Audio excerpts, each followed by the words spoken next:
அன்பர்களுக்கு என்னுடைய பணிவான வணக்கம். நாம் இந்த பதிவில் பார்க்கவிருப்பது இந்த வார ராசி பலன்கள் 5/2/2024 முதல் 11/2/2024 வரைக்கும் உண்டான இந்த வார ராசி பலன்கள் பார்க்க போகிறோம். துலாம் ராசிக்காரர்களுக்கு இந்த வாரம் எப்படி இருக்குன்னு இந்த பதிவில் இப்போ நம்ம பார்க்கலாம். இதுவரை நம்ம சேனலை நீங்கள் சப்ஸ்கிரைப் பண்ணலன்னா இப்போ சப்ஸ்கிரைப் பண்ணிக்கோங்க.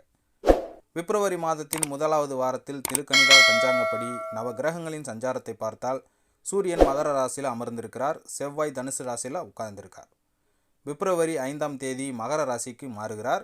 புத மகர ராசியில் இருக்கிறார். மேசத்தில் குரு சஞ்சரிக்கிறார். சுக்கிரன் தனுசு ராசியில் அமர்ந்திருக்கிறார். கும்பத்தில் சனி, மீனத்தில் ராகு, கன்னியில் கேது என கிரகங்கள் சஞ்சரிக்கின்றன.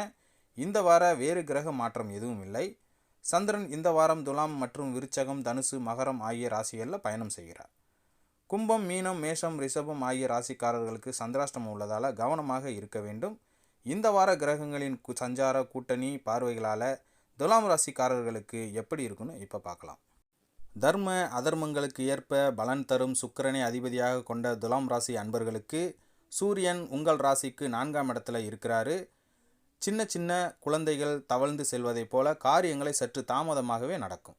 குடும்பத்தில் சுபகாரிய செலவுகள் உண்டாகும். சந்திரனின் சஞ்சாரம் சாதகமாக இல்லை. கொடுத்த கடனை கேட்டால் பிரச்சனைகள் வந்து சேரும். கவனமாக இருக்க வேண்டும். செவ்வாய் 3 மற்றும் 4ஆம் இடத்துல இருப்பதால் எலியும் பூனை போல கணவன் மனைவி இருப்பீங்க. பண விரயம் உங்களுக்கு உண்டாகும். தேவையில்லாத கெட்ட பெயர் ஏற்படும். புதன் 4ஆம் வீட்டில் இருக்கிறாரு. அதனால் தொழில்துறையில் மந்தமாகவே நடக்கும். மேலதிகாரிகள் உங்களுக்கு குடைச்சல் கொடுப்பார்கள். சொத்து விற்பதாக இருந்தால் தள்ளி போடுங்கள்.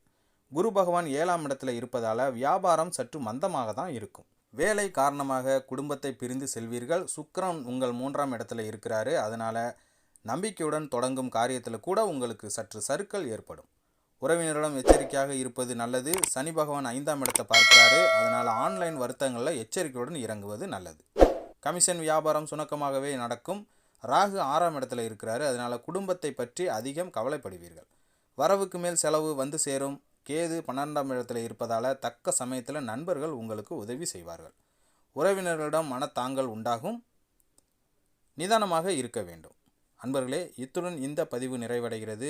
இந்த பதிவு உங்களுக்கு பிடிச்சிருந்தால் நம்ம சேனலை லைக் பண்ணுங்கள், ஷேர் பண்ணுங்கள், கமெண்ட் பண்ணுங்கள். குறிப்பாக சப்ஸ்கிரைப் பண்ணுங்கள், சப்போர்ட் பண்ணுங்கள். மீண்டும் அடுத்த பதிவில் சந்திப்போம். நன்றி, வணக்கம்.